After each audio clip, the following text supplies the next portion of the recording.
Welcome back to the show. I'm Mike. I'm Kenny. And we have another great episode. We have a Bigfoot enthusiast. He's a longtime friend of mine. His name is Archie Mathis, and he's going to break down some facts and some stories about Bigfoot and whether or not he's real or he ain't. We're kind of going to talk about that, and I don't know if we'll get a definite answer before the end, but welcome to the show, man. Thank y'all. Thank y'all for having me. Yes, sir. Welcome. Can't say no good things about you. I love you to death. You're always smiling every time I see you. So when we came up with this show, I was like, man, Archie would be an awesome one to have on the show. So, man, tell us who you are, where you're from, and then we're going to dive into a little bit about your Bigfoot journey and where it began. All right, I'm Archie Mathis. I'm originally from Murfreesboro, Tennessee. Okay. Geological center of the state. Born and raised in a little section of Rutherford County, North Rutherford County, called Walter Hill. A really small community, farming community. So I grew up there. I didn't live on a farm, but I worked on a lot of the farms around there. And I really, as I grew up, I'd heard about Bigfoot as a kid and was terrified of Bigfoot. And then as time went on, I got interested in the subject, and then actually had an experience when I was about 14 years old. I'm a preacher's kid. My father was a Southern Baptist minister, and there was a camp up in North Carolina called Ridgecrest. Okay. And it was a big camp for Southern Baptist. And now it's since been sold. Lifeway had owned it, and now they've sold it. So I don't know what's happened to it. But it was a camp where they had centrifuge. It was a bunch of high school kids got together, did a lot of activities revolved around church and just getting a connection back with our Lord and Savior Jesus Christ. A wonderful time, wonderful experience. But you had electives when you were there. And you could. I decided for one of my electives was to take backpacking. I'd grown up hunting and fishing all of my life. That's just what I did from a small age. And I've camped from one end of the United States to the other with my parents. Oh, cool. That's pretty cool. Yeah, did a lot of tent camping growing up. So I thought, man, this is perfect. That's what I love to do. I love to hike, fish, anything outdoors. I love it. So me and one of my other buddies that was in my youth group, we decided to do this elective. And there was probably about 30, 35 kids, girls and boys that did the backpacking, and we hiked up the side of the mountain.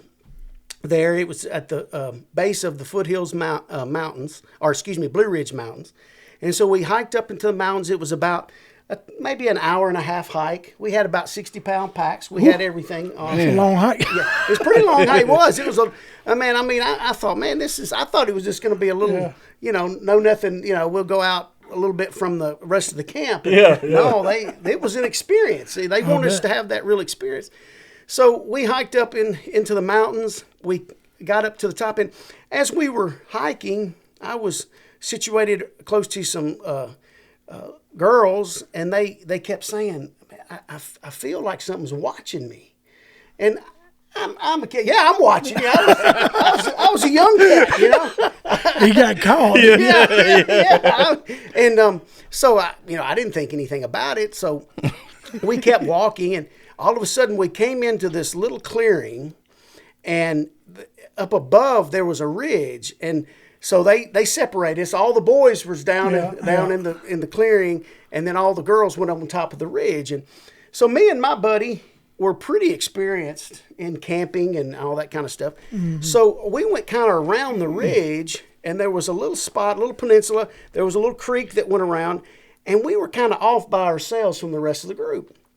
So the camp counselor came over, the camp counselor, and he said, I can't let you boys camp here. And I said, why? And he said, well, right up there's all those girls. In the middle of the night, you'll try. I said, that's a 25-foot rock face. In the middle of the night, I'm not going to try to climb that. Yeah, no, not especially at night. Exactly. No. And I said, no. I said, we've already got our tent set up. Let us stay here. And he said, okay, but just behave. Don't be doing nothing that you shouldn't be doing. Right. So there was another young guy with us that was from another youth group. So it was three of us guys, and of course we had supper that night. Had a little kind of a church service, and then it was time for us to go to bed. And we got back there. We do what young boys do, play pranks on each other, put shaving cream on each other, all that kind of mess, And so finally, you know, it was getting pretty late, and we were starting to kind of doze off. And I started noticing that I heard something that was, it seemed like it was on, you know, 4 legs that was on the other side of the creek from us, and it went by us. And I didn't think much of it. I thought, well, that's something, either a deer or something. Well, in a few minutes, I heard something, because I was on that side of the tent. I heard something that was bipedal, and when it stepped, you could feel the vibration in the ground. And from where we were situated, we were probably about 15 feet from the creek, and the span of the creek was about 8 feet, and then from the top of the creek to the bottom was about 6 feet. So there's a pretty good span. Right. And I could actually feel the vibration. So I thought, man, what is that? That's just weird.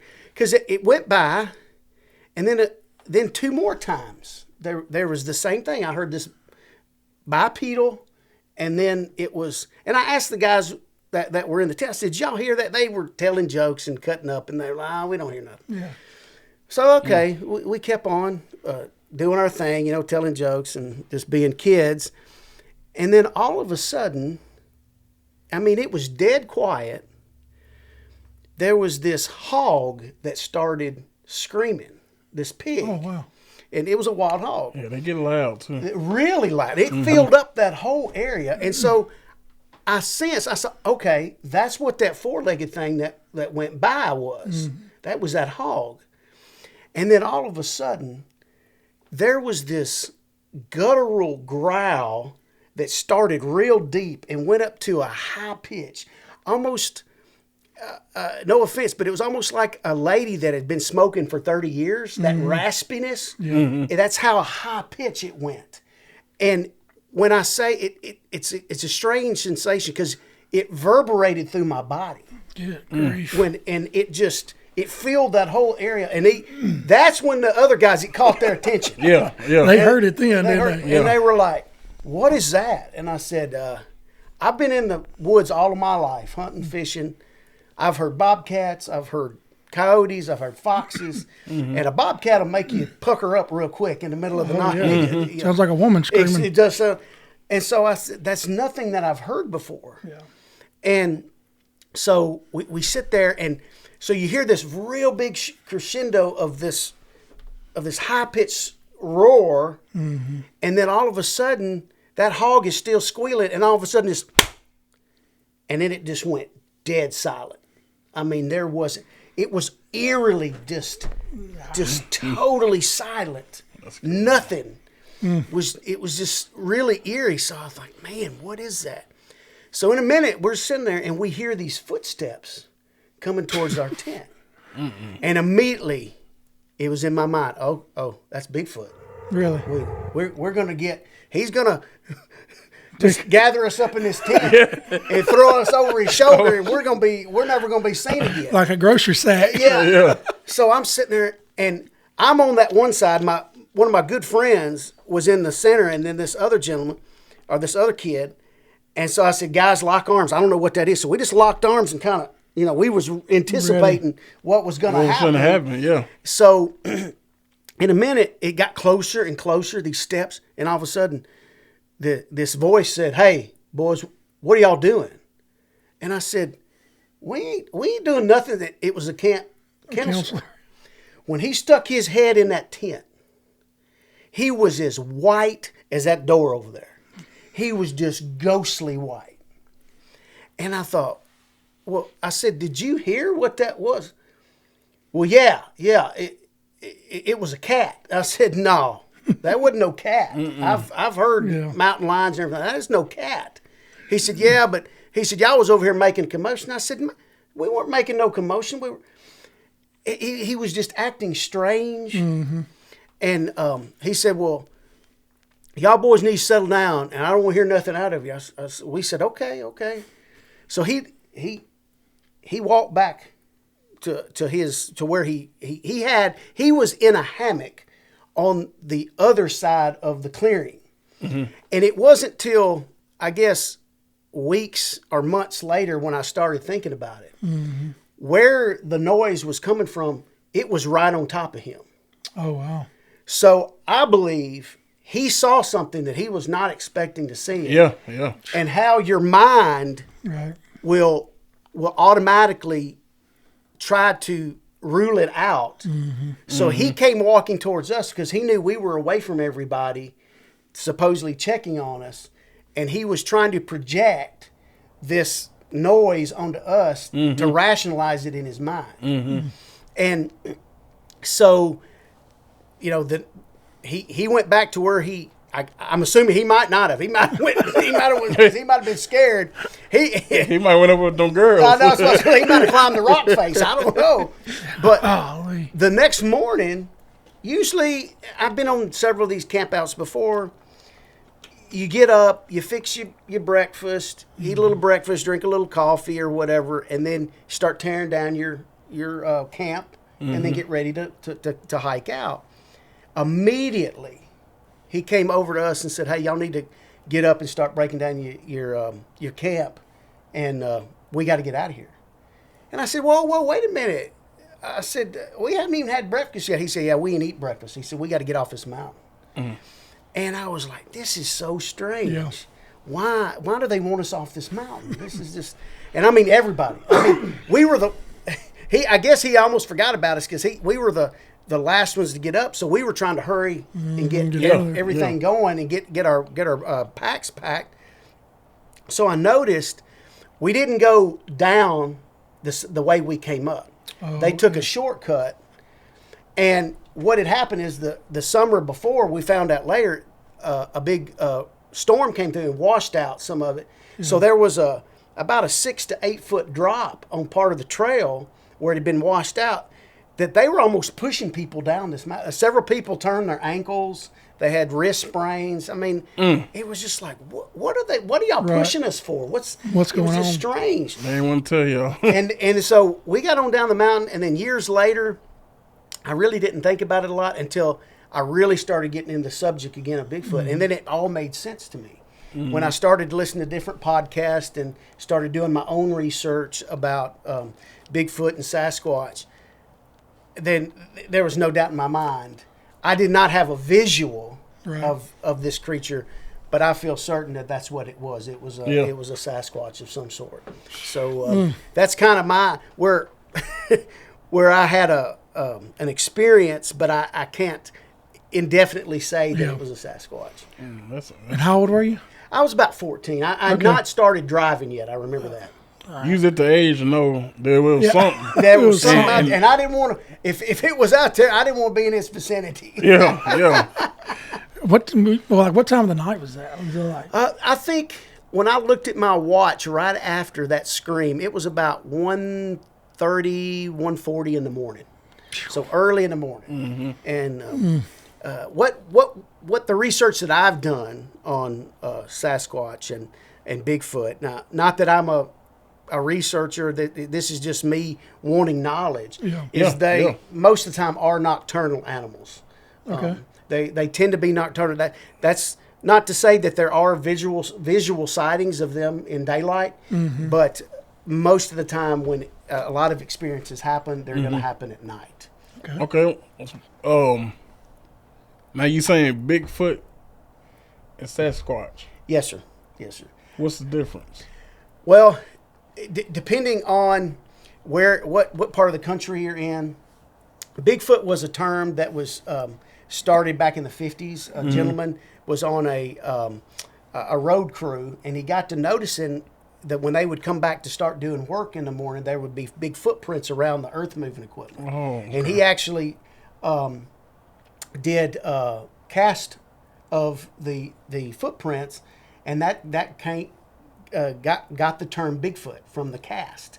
But now your native people, Native American people, the word Sasquatch is a Native American term. See, I didn't know that.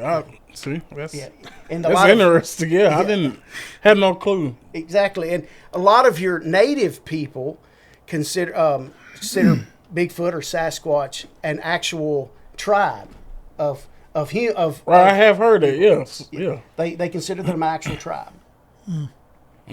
And so you have Other names would be, I can remember as a kid, my grandmother telling me, hey, you better not go out there tonight. There might be a woolly booger to get you. Okay. Yeah. So that term is referring to Bigfoot, woolly booger. When we look into history, where ogres are, or where we see stories of ogres or some type of somebody has written an account of an ogre, it's a depiction of a Bigfoot. It's a hairy beast with bipedal, and either in a cave or some sort, and protecting its territory. Yeah, I mean, I don't even know what to start with. My next question. We're just gonna get into the thick of it. So, like, I've never had an experience. I go out, and I deer hunt, before the sun comes up. But I mean, I'm not looking around. I got my flashlight and I'm headed to my stand, But like, have you ever been on like a nighttime Bigfoot hunt? Absolutely. I've been on several expeditions. Have you ever heard that scream again? Or that growl? I have never heard the growl. We have heard whoops. Have you ever been in a warehouse and you've got the fork trucks moving, people are... And a lot of times, because of the noise and stuff, people will whoop to one another to get their attention because it can be louder. Like Yeah. a whoop. Whoop. Yeah. We do that for the cows on the farm. Exactly. Yeah. I've been in a tree stand before, and this is before I really got into the subject of Bigfoot. And I can remember sitting in a tree stand waiting on a deer, and hearing that whoop, whoop, and thinking, "What is that?"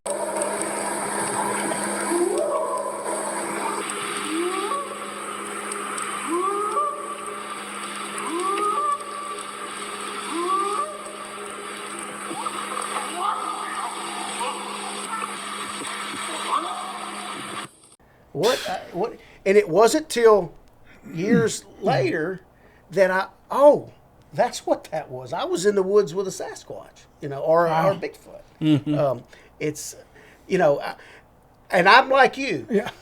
I try to put it out of my mind because I love to hunt. I don't want to ever that taken away from me by running something into something in the woods bigger than you, because that's my pastime. I love to hunt, so I'm like you. I keep that lamp on my head. I keep my head down. I'm walking to my tree stand. I ain't not looking around. I'm not looking around. No, I'm just going to go straight to that tree and get up that thing as fast as I can. Now, I've heard stories talking about like the yells and stuff like that.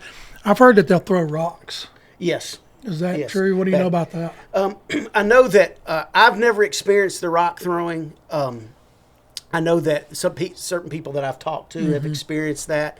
I think it's a way to deter you. What we see in Bigfoot activity is there are the cryptids out there. And if I was going to be in the woods with a cryptid... Explain what you mean by cryptid. What do you mean by a cryptid is an unknown species, unknown animal. Okay. Some people would call them monsters, whatever it may be. But if I was going to be in the woods, which I'm scared to be in the woods with a Bigfoot anyway. Not scared, but I would be nervous. I would rather be in the woods with a Bigfoot than some of the other cryptids that are that are said to exist. Oh yeah. Because I think the Bigfoot, in my opinion, just wants to be left alone. They most of the time when you see that activity of throwing rocks, they also do what they call bluff charges, where they'll actually charge you, but then they'll back off, kind of like a gorilla will do at some point, or primates. They'll rush charge and then they'll back off because they want to scare you, but they haven't committed to. Oh, I'm going to go up there and just beat you to a pulp. And so we see that activity within that activity's been reported. So a lot of it is they'll throw sticks, they'll throw rocks, they'll holler, if you're ever in a situation where you come up on a Bigfoot, most of the time, if it gets aggressive, it's going to usher you out of the woods. So as you're backing away, it's almost like, okay, Let's go. Keep coming, Yeah. so they can keep going the other way. Exactly. Okay. They're going to keep pushing you back from their boundary, and get you to get you to leave. And that's what we see most. Now there have been accounts where Bigfoot has attacked people and has killed people. Really? Your Native Americans tell stories of these wild, hairy beasts that were cannibals and that would take their women and children.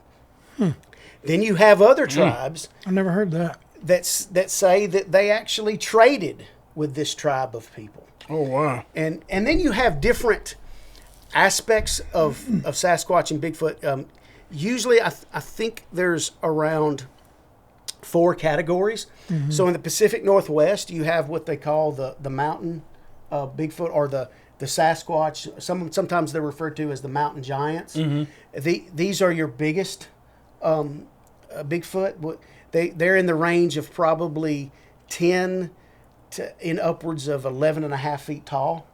And if you got to remember, as you go up, you go out. So these things are really, if you're into comic books, the Incredible Hulk, this is what these things look like. You know, in the comic book, Incredible Hulk was 1,000 pounds. These things are around 1,000 pounds or more when they're that large. Now, you saying this, it's kind of thrown me back into the biblical part of Goliath. Yes, sir. Yes, sir. Because they say this guy was, more bigger than a human being. Giants were proven. He was a giant. For sure. Yes. It was a proof, yeah. Yeah, I believe that as well. And what we see there, so you have that to reiterate, you have that what they call types, the large type. Then you have the type that looks more like a Neanderthal. They're a little bit smaller. They're in the range of 8 to 8.5 feet tall. They have more human-like features.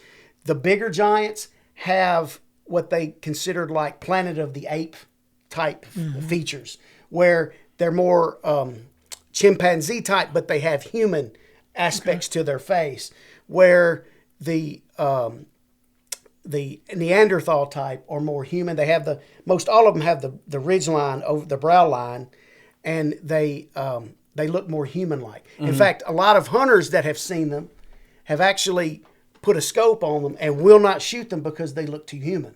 They just look way too human, and they're afraid to shoot them. Then you have the type that is called the skunk ape, which is in more your Louisiana, Florida. It's very similar to having the chimpanzee type face, and but it's smaller. But they tend to be more aggressive, very, very aggressive. And then you have what they call the baboon looking. It actually has a snout. Really? And looks almost like a baboon. Oh, wow. So it's very unique. And from what we can tell is it looks like they also cross, like a spleen. Yeah, they cross. Cross and breed. And breed with each other as well. So then that probably turns out a way weird looking things as well. So that's your 3 types. Now, to get back to what you were saying, and you asked me the question before we got started, what could Bigfoot and Sasquatch be? There's a gentleman, he's now went on to be with the Lord. His name is Scott Carpenter. He was a researcher, great man. I actually got to spend some time with him and sit down with him and discuss these things. Right. But he believed in the Genesis 6 narrative, which in Genesis 6, where the angels, the fallen angels, copulated with earthly women and created the Nephilim. Right. And he actually has a book. Scott wrote a book called The Nephilim Among Us. And it's due to his research.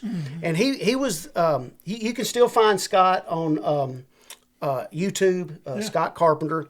His son, I believe now, has kind of taken up a little bit of his research since he's passed on. But he put a GoPro in the front on his chest, and he would put one on his back to catch stuff behind him as he was hiking. He's caught numerous just massive amounts of shots of Sasquatch and other cryptids. And he's from around Maryville, up in the Knoxville area. Okay, so East Tennessee. Yeah, East Tennessee guy, and but that I kind of tend to lean towards his way of thinking as well, as that most likely some type of Nephilim, because he reported that he would go out on these hikes and he At would. night?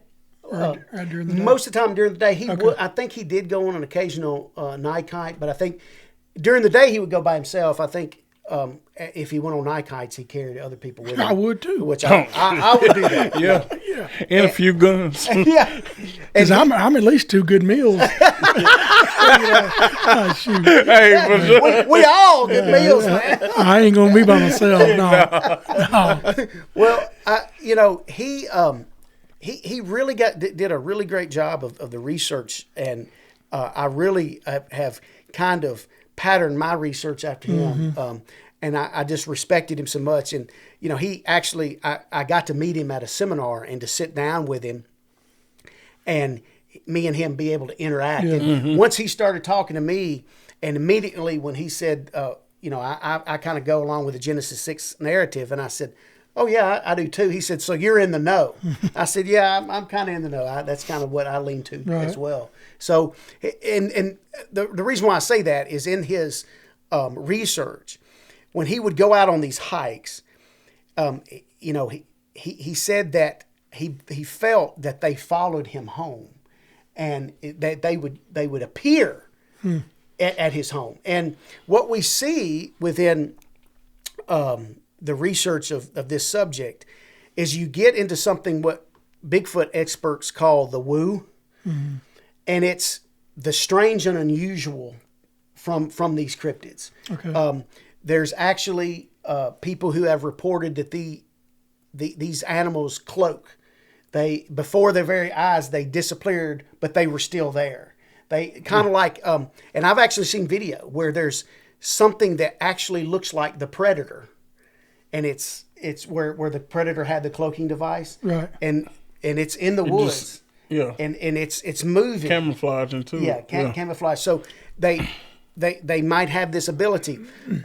Another strange thing about talking about the Bigfoot phenomenon is there's what they call the bright lights, and I've actually seen the lights. Me and my my co-host of my podcast, when we gone out and done our research, we have seen the light phenomenon, and it's there. You'll see these strange lights, and they're, some of them may be about the size of a softball. Some of them might be the size of a basketball. Right. We've only seen the smaller type, but a lot of people believe that that's Bigfoot, and it can, whatever it's doing, it's going to come out of that light, and if it's traveling. And we talked earlier about the UFOs. Yeah. There's also a deep connection with UFOs and Sasquatch as well.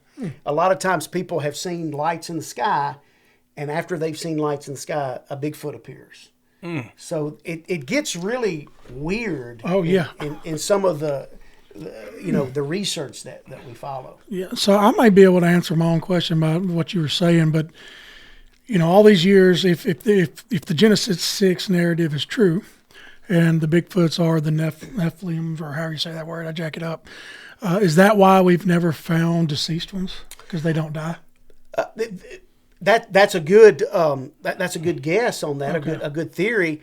I believe that they do die, but if they're a tribe, then they possibly either they're cannibals, they cannibalize the dead, or they actually bury the dead. And here's the thing: how many times have you seen a bear carcass going out? Well, I mean, we don't have a lot of bears, but a coyote carcass or it happens. We hardly don't see one. It's very rare if we do see one, because we get hungry enough. The nature will take it back pretty quick. Yeah, that's true. It'll take it back. So that could be part of the issue there. But most likely, what I believe is they probably bury their dead. If they are a tribe, because there was a naval linguist. He was in the Navy, and when he was in the Navy, he was one of the radio guys on the ships that would interpret the different languages and try to figure out code and all that. Well, his son was doing a report on Bigfoot, and he was listening to the Sierra sounds. And the Sierra sounds were recorded back in the, I guess, early to late 70s. What's the Sierra sounds again? It's a recording of, and I cannot think of the gentleman's name. I should know it. But he had a logging camp and a hunting camp in the Sierra Mountains. And they got to noticing at night there was weird stuff happening around the camp, and they would hear these weird sounds. So then they started taking microphones up there and recording what they were hearing. So the guy started listening. His son was playing these recordings of the Sierra sounds. Was it Ron Moorhead? Ron Moorhead. Yeah, that's it. Thank you for looking that up. And he said, "Wait a minute." He said, "Play that again." And so his son played it again. He said, "That's a language." He immediately understood that what these things were saying it was a language. And so if there's a language, then there has to be some type of tribal, there's some type of system that they go by in their tribes. We see this in other animals. Wolves have a system. You have an alpha male and an alpha female. And what you see is when you see a pack of wolves in the woods and they're in their straight line going as a pack, the weak are always at the front and the stronger are at the rear because they have their eyes on the weak. So if something tries to attack to the front, they can move up to help protect, and they're the strongest. So if something attacks from the rear, so there, no doubt, the Bigfoot have this type of certain systems similar, because what we have seen in research is people have seen what they call a sentinel. And so since Bigfoot are most likely nocturnal, they need to sleep during the day. Well, they'll have a Bigfoot that watches over their camp. Yeah, that makes sense. And if somebody engages, then they will warn the others, or they will defend the camp. So it's very interesting. Yeah, all right.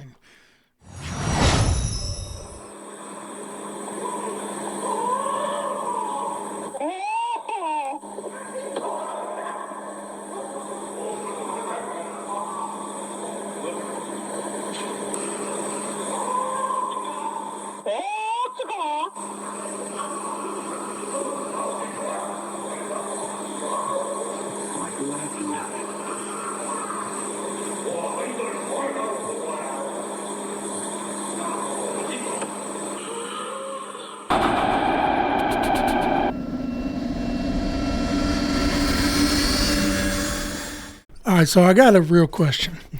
Why is it, because I'm a hunter, you're a hunter, all the rednecks in America, okay, if a hunter sees it and he's a redneck, he's going to want, like we talked about earlier, he's going to want that Bigfoot skull above his mantle, right? Yeah.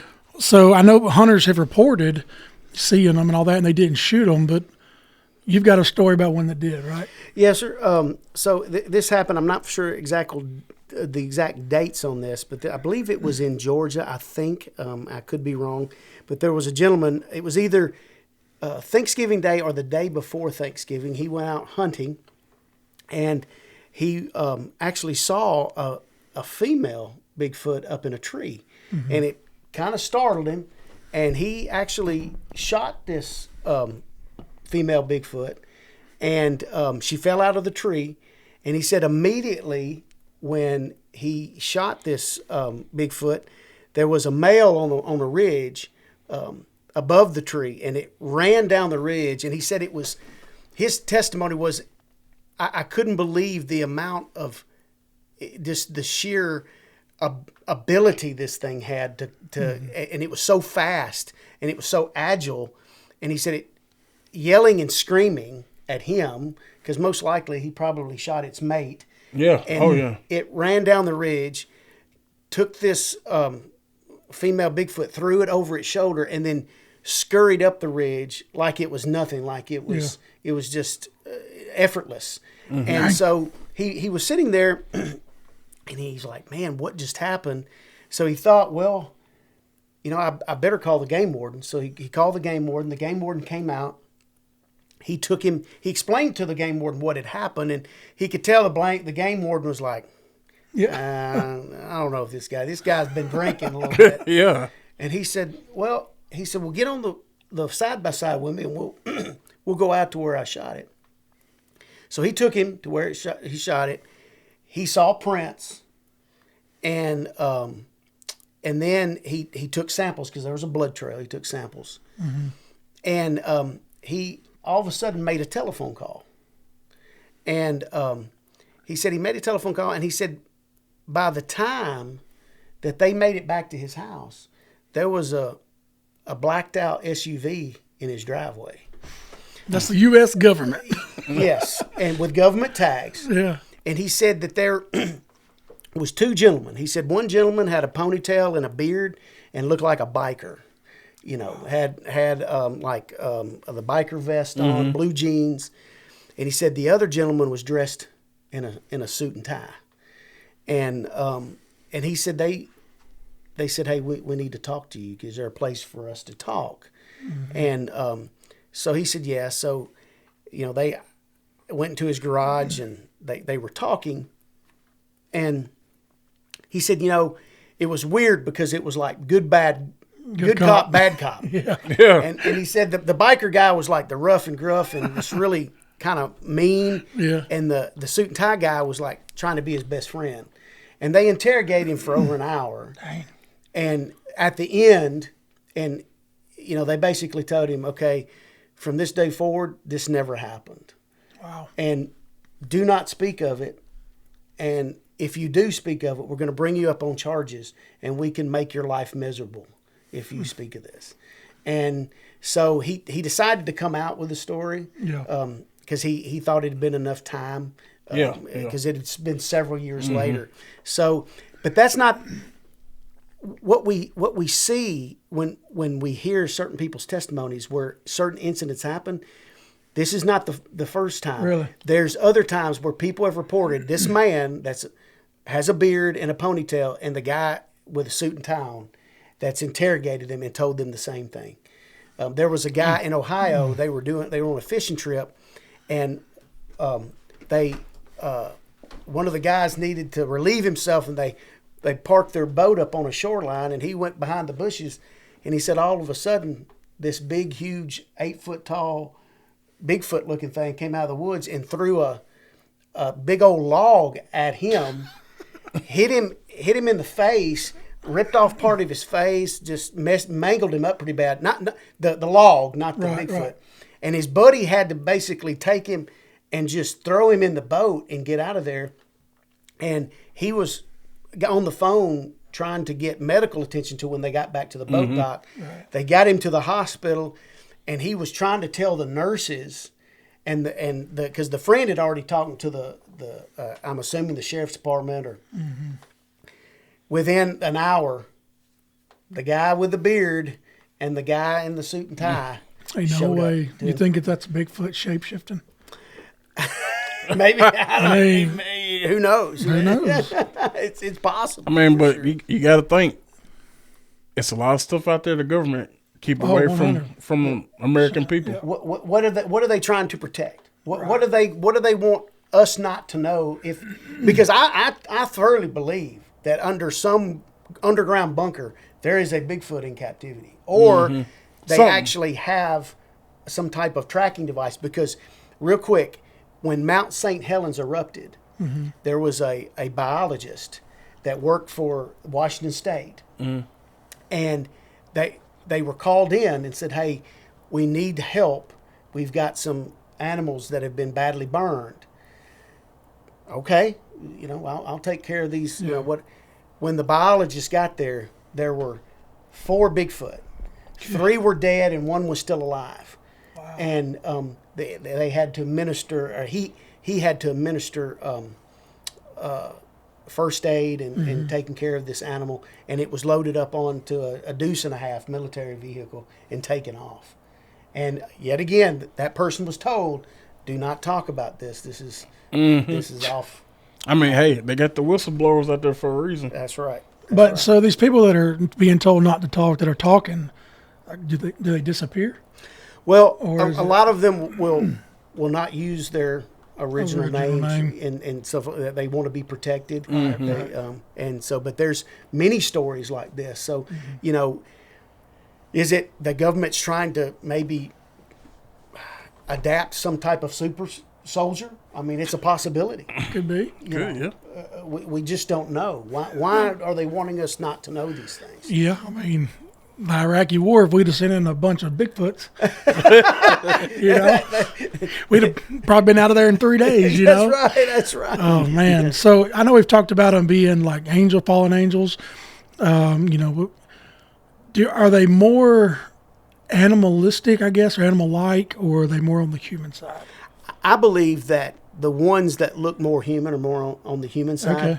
and the ones that tend to be more animal looking might be a little bit more animal, but they still show a great deal of intelligence, Yeah. more so than you know, and they seem to have the ability to reason, Okay. and just as many stories of Bigfoot attacking people, there are some stories that Bigfoot have helped people. Really? There was a young boy, of course he's grown now, but he had an abusive stepfather, and every day he lived on a farm, and his stepfather just beat him within inch of his life, and so he ran away, and he got lost in a swamp and got stuck, and he could hear his stepfather and his buddies with coon dogs trying to track him and find him. And he said all of a sudden, out of the middle of nowhere, this female Bigfoot shows up, picks him up by the hair of the neck, puts him on her shoulder, and walks him out of the swamp to a clearing, and he's able to get away. It's just weird things like that Wow. that we hear about. How do you know what stories are real and what stories are a hoax? You truly don't. Yeah. You have to vet people, of course.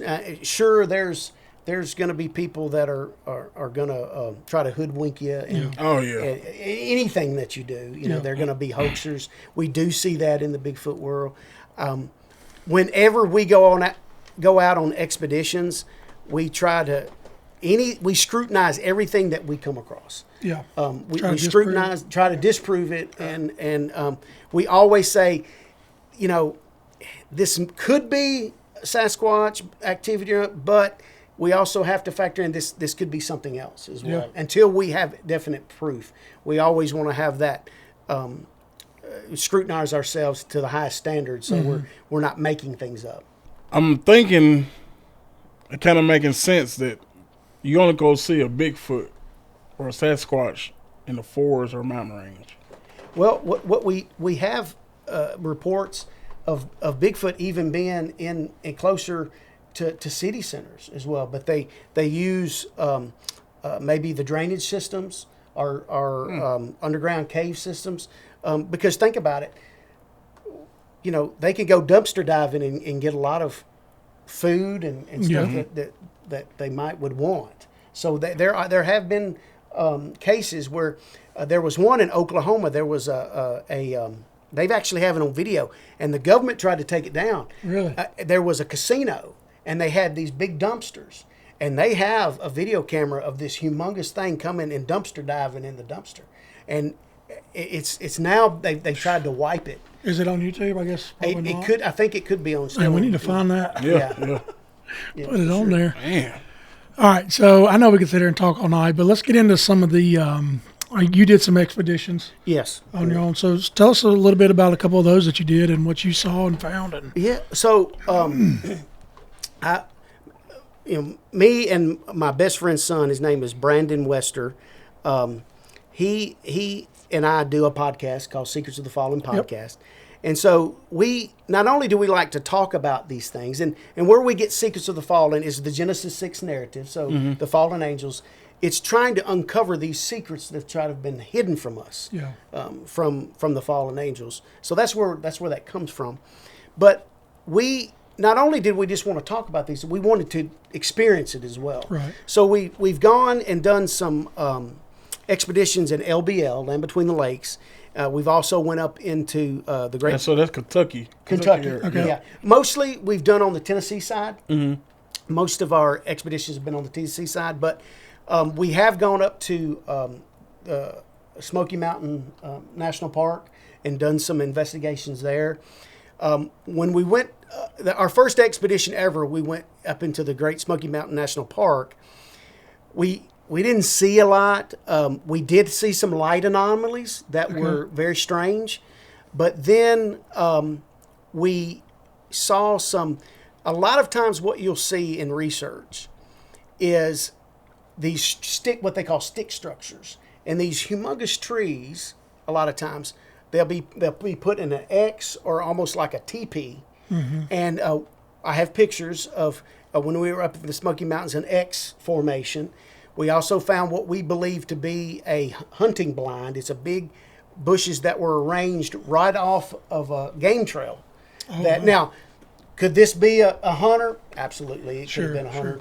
But I would think I ain't going to get in a bunch of bushes with a bunch of ticks and chiggers and everything. No. I'm going to probably use a tent hunting blind. Yeah. That would be me, and I have several of them. So, but we still, it looks very suspicious, but we couldn't rule out some hunter guy that just wanted to make a makeshift hunting blind. Mm-hmm. But it was it was right off of game trail.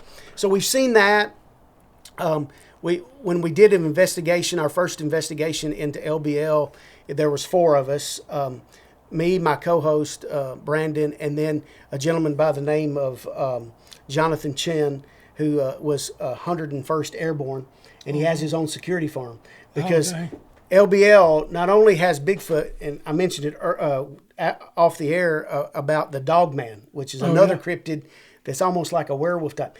LBL also has that. And if you've ever heard the story of the Beast of LBL, they believe it was a Dogman creature and not a Bigfoot that attacked a family in the 1980s and did a massacre. Killed everyone in the family. So, as I talked about earlier, I would rather be in the woods with a Bigfoot than I would be with a werewolf-looking creature. And my buddy Brandon is an expert on the Dogman. He's done a lot of research on the Dogman as well. But what we saw when we were in the LBL, our first expedition, we were 35 minutes off the main road, deep into off-road trails in LBL. We were in the middle of nowhere. Mm-hmm. Now, what we did is there's power lines. We followed the power lines because it's the path of least resistance, because they kept those areas pretty clear so they could get in there to work on the power lines. Yeah. Off of the power lines, we went up into a little area where we cut away some trees and put up a tent. Jonathan and his girlfriend at the time, they had their little kind of overland vehicle. So we had us a nice little camp, and so we were going out on night expeditions. Didn't really see a lot, but what happened is the first night we were there, we went on a little night hike, and then we came back, and then all of a sudden, we started hearing these motors. We looked up. There was 11 drones in the air above us. Oh, wow. They stayed for about 2 hours. Now, any good drone is you probably 25, maybe 30 minutes of flight time. Yeah, that's about it. Yeah. These had to be government issue. Bro, I bet. Because seriously, they were that long in the air, and they would come over our camp because we had a campfire. We were, we'd cooked up some steaks. We ate good, and we were sitting around the campfire, and then they would come over, and they would hover, and probably they had thermal. They knew who we were, and I told the guys that were with us, I said, I guarantee you we're going to get a visit from the ranger. You know, Yeah. I'm pretty sure. Just probably as a welfare check. Yeah. You know, What are you doing out here? Yeah. What's going on? Make sure you're okay. Whatever. Yeah. You know. They never did come out. The Rangers never did come out, but it was just strange that these drones just kept hovering over It is us. odd. And so it leads us to think, what were they looking for? Yeah. Where do they know these beasts are Something out we there? They have tracking devices on them. They're looking Yeah. for either Bigfoot or Dogman.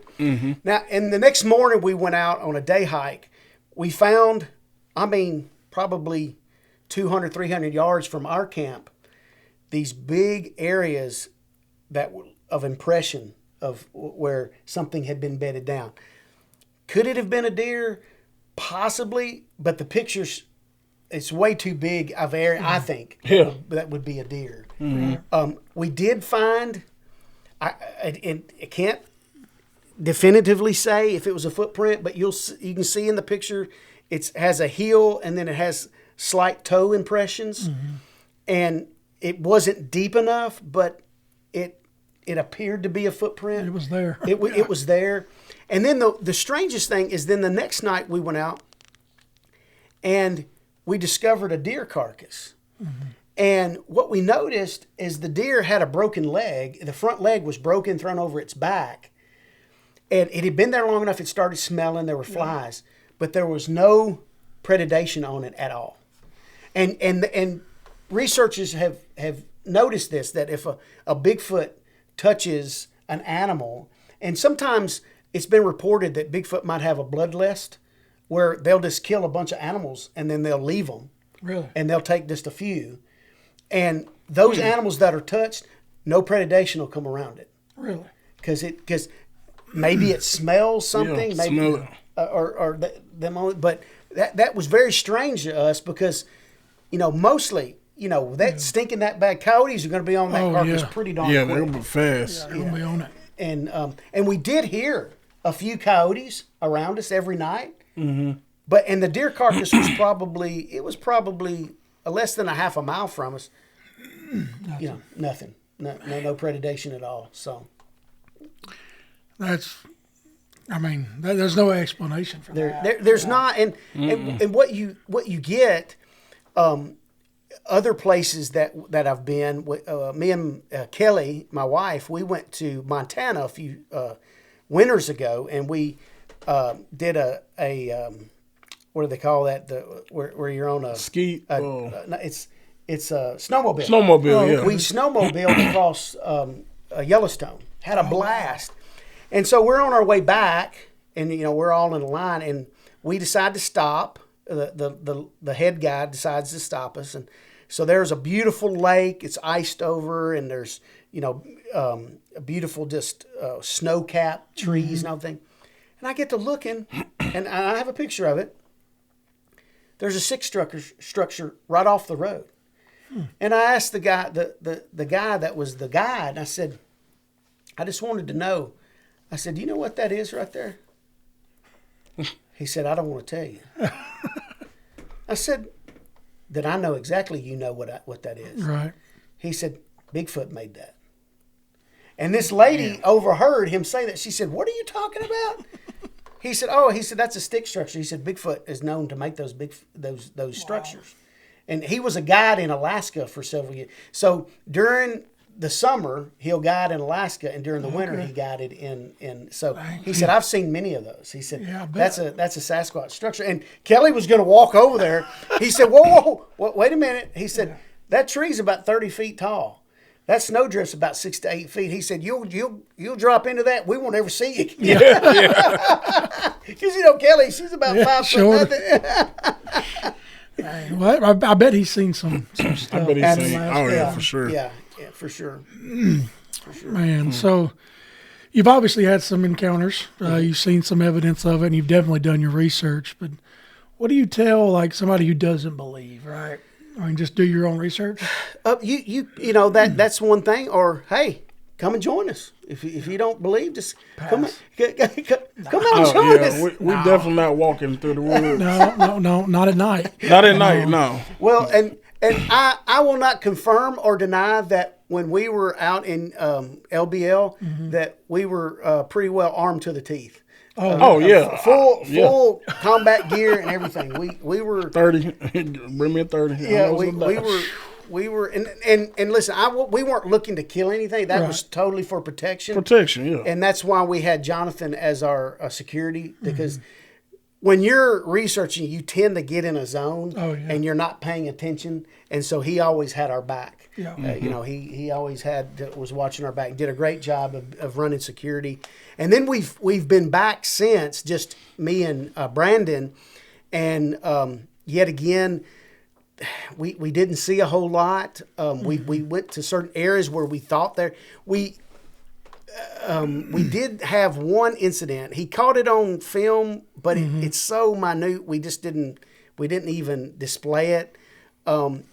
It's a video of something behind us, and you can see something dark scurry underneath the undergrowth. Okay. It was relatively large, but it wasn't large enough to say, okay, this is a Sasquatch or this is something. Right. You know, it could have been, who knows, a coyote. It could have been a beaver. Well, you know, who knows.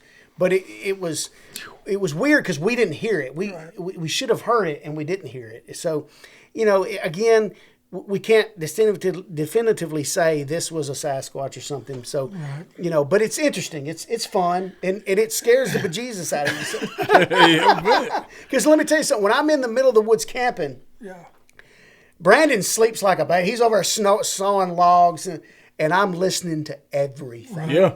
I would be too. I can't. I usually don't really get good in a sleep until the sun starts to barely, and then I can get relaxed enough to fall asleep. So I know this, the pictures that you sent me, the one that was in South Georgia.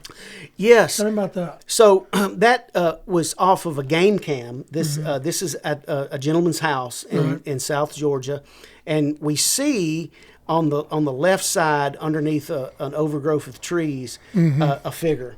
And I actually sent this to Scott Carpenter and let him analyze it.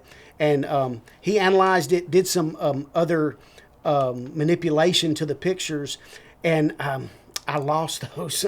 I had him on another phone, and the phone busted. What did he say? He definitely thought it was a Sasquatch. Really? He said there's no doubt that is a Sasquatch. He thought probably a juvenile or a female Sasquatch. Just because he said, I don't think it's a large male because he didn't have a reference for the trees. Right. But he felt, if anything, probably a female. Wow. And a friend of mine sent this to me who knew the fella that this land was on. And so immediately, you know, we're like, hey, can we go and do some research? Yeah. And a lot of times that's what you'll find is people are so scared, and they're so private, they don't want you on their property to begin with. Yeah. But then, what if you do find something? You know, what can that mean to me? So a lot of times we'll have people that say, oh, I've got Bigfoots on my property. Well, hey, you let us do some research. No, I really don't feel comfortable doing research out there. You know, some 2 or 3 guys out there yelping and hollering in the woods. You know, we're not I'm not too keen on that. So, oh man, go ahead. Well, it almost make you think like the most protective area is national parks. Yes. So it make you think that's where they'll really be because a lot of human beings don't want to hike that much out into the woods. Yeah, unless you got your super crazy hikers, yeah. Well, I don't know if y'all have heard of Missing 411. That's David Pilatus. I've actually got to be at a conference with Dave Pilatus, and fantastic guy. He's just, his research, his filmmaking is just second to none, and he really believes a lot of the missing in national parks could be due to Bigfoot and other cryptids. Really? And he's done investigations. So he's the one that went to the National Park Service and said, hey, can you give me the records of the missing people in the parks? and they wouldn't do it. I bet they would. He even went to get the Information Act. Mm-hmm. They still refused to give it to him. Wow. Because off the record, they told him that this could hurt the National Park Service if people actually knew the amount of missing people that go, or the actual number of people that go missing in national parks. Yeah. And now some of that is people tripping off a cliff and never, getting swept away. Some of this might be running into vagrants that want to do people harm, and so that's some of it. But then you get the strange. There are stories where people have gone missing, like especially children, and then they search an area where this child has gone missing, and then all of a sudden they decide to broaden the search area, and they find this child that's 2 years old alive on the top of a mountaintop. Sometimes naked, sometimes not, but totally alive. Like nothing nothing has ever happened to this child.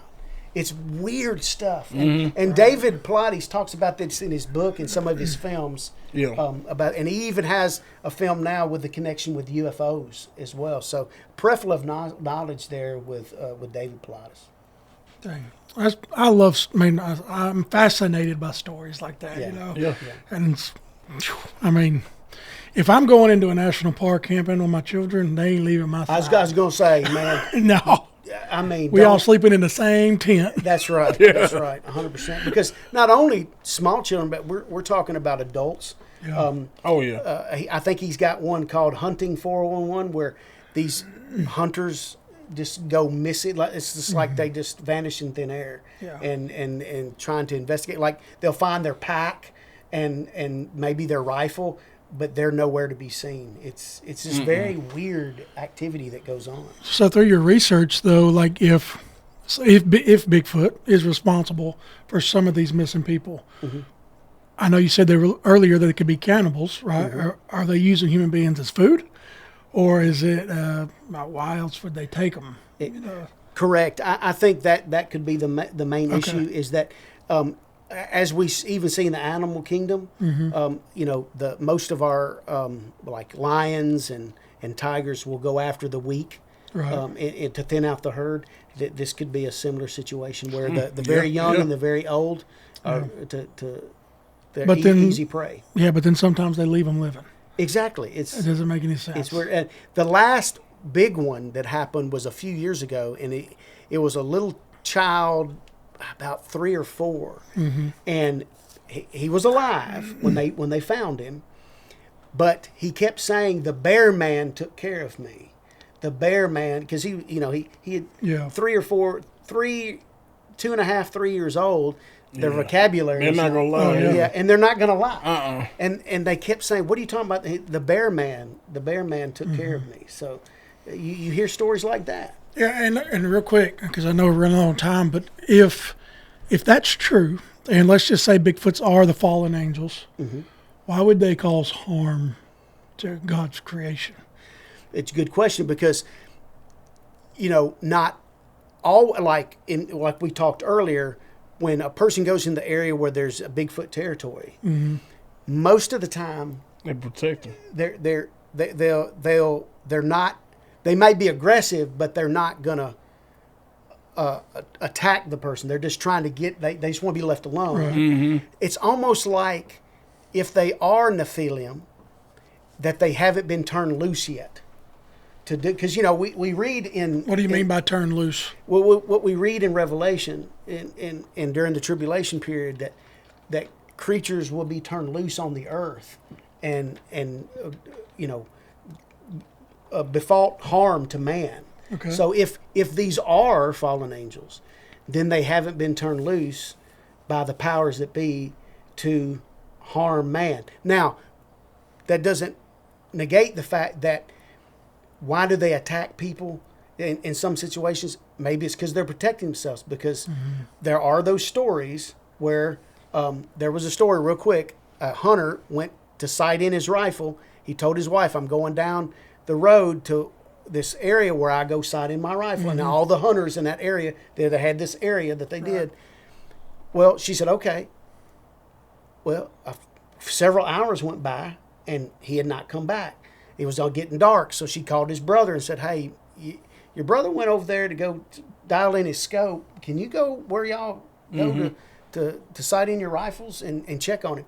When they got there, they found the truck was beat all to heck, and the windows were fogged up. So they got to walking around the truck, and they saw these big footprints.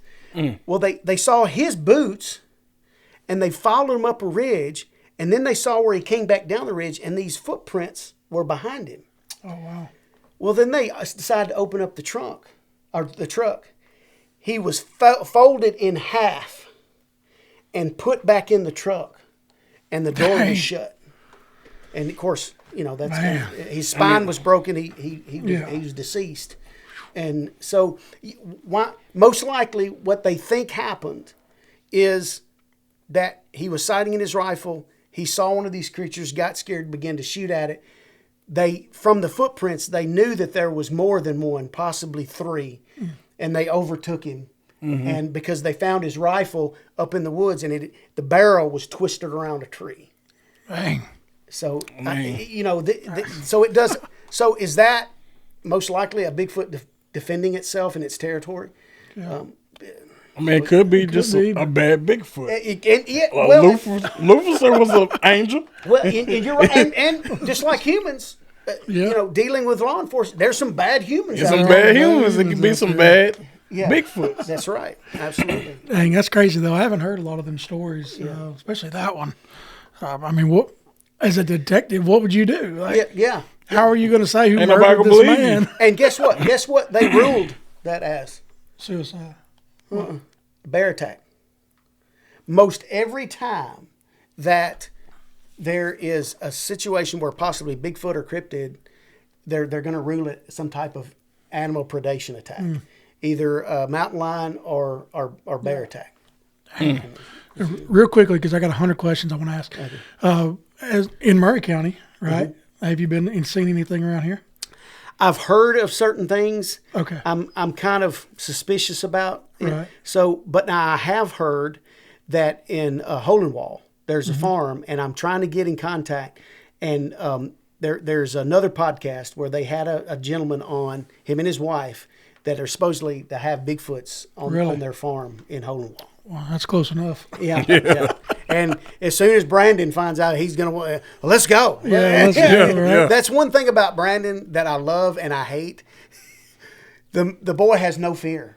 He's a young 30-year-old, and he just goes, and I'm like, Brandon, slow down. Wait a minute. Hey, Brandon, you keep doing your thing, because me and Mike ain't doing it. Yeah, don't ask me to be your security detail. I'm not doing it.